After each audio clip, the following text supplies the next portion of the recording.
i-tax amnesty mo na. Ayan, lumabas na sa radyo, TV, at sa dyaryo. Magkakaroon ng tax amnesty. 2017, ang kabilang daw dito is December 31, 2015 and prior years. Aba, kapag may utang ka pala, December 31, 2015 and prior years, mawawala na pala ito pag nag-tax amnesty ka.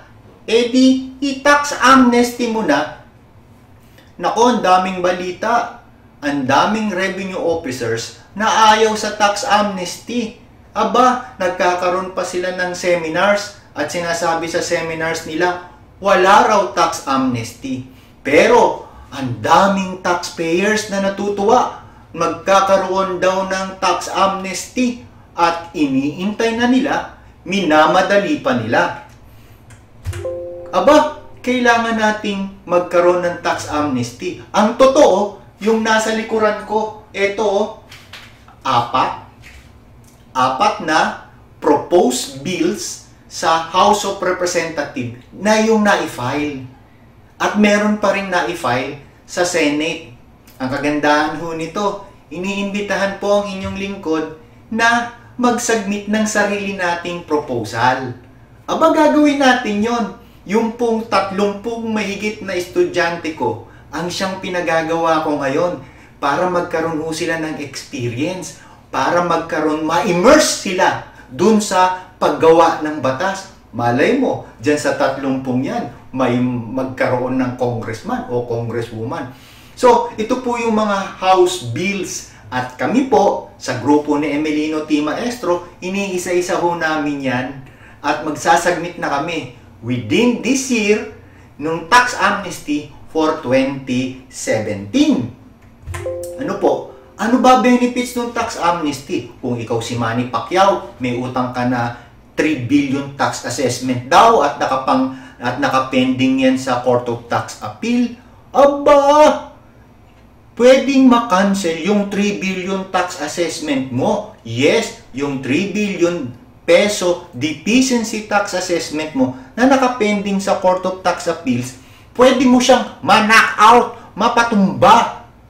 At masisiro mo, mananalo ka pag napatumba mo yung 3 billion. Anong gagawin mo? Babayaran mo lang daw yung 50,000 tax amnesty amount at ifa-file mo lang yung dapat mong i-file. I-tax amnesty mo na para matanggal na yung utang mo. At kung ikaw naman, si Janet Napoles, na kinasuhan sa Department of Justice, DOJ, ng tax evasion, aba, i-tax amnesty mo na. Kasi magbabayad ka lang daw ng 50,000 pesos, yung utang mo na 44.68 million, masisiro na. At yung kaso mo raw sa DOJ, madi-dismiss kagad-kagad. Aba, ang recommendation ko, i-tax amnesty mo na. Kung ikaw naman, patong-patong na yung deficiency tax assessment mo, meron ka sa 2012, may 2013, may 2014, 10 million yung utang mo. Aba, i-tax amnesty mo na. Mawawala lahat yan. Yung utang mo sa 2012, utang mo sa 2013, at utang mo sa 2014 via tax deficiency assessments, mawawala yan. Isa pa.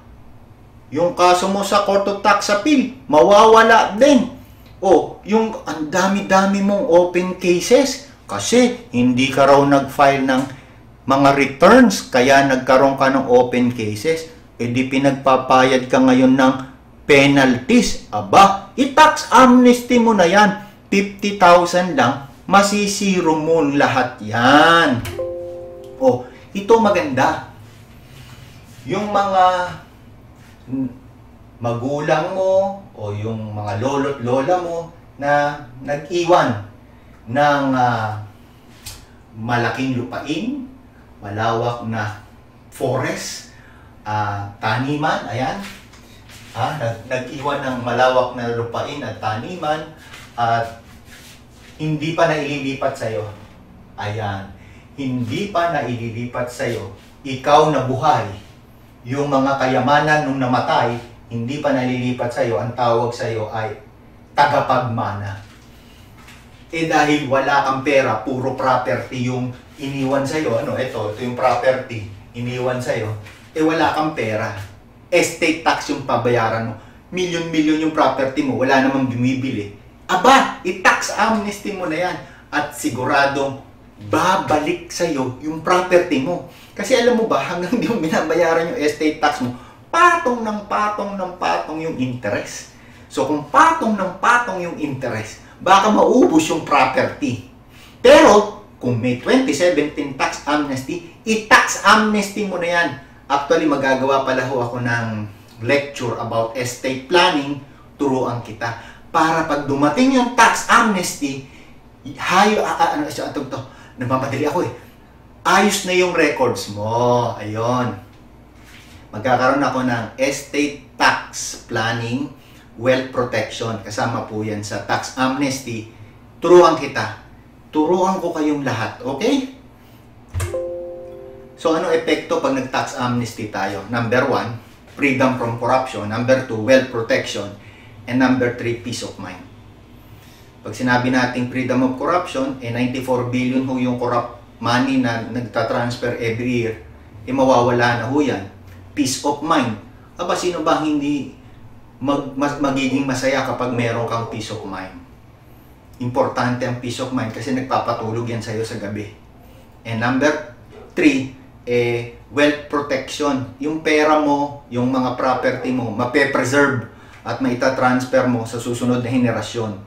Kasi kung hindi nagbayad yung mga previous, hindi mo nabayaran yung estate tax ng mga magulang mo, mahahati yan between sa'yo at sa gobyerno.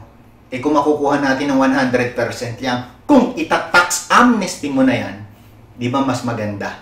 And iniimbitahan kita sa trabaho at negosyo at yung mga gustong maging BIR accredited tax agent.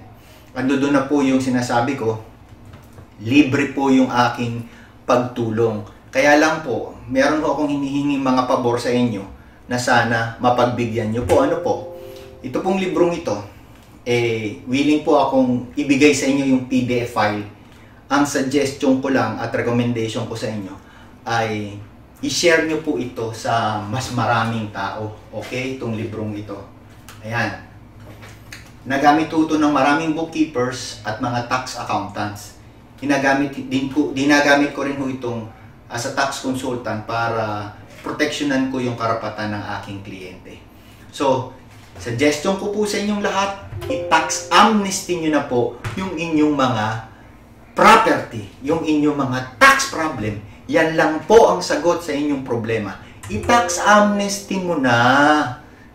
Okay, maraming pong salamat at mabuhay po kayong lahat.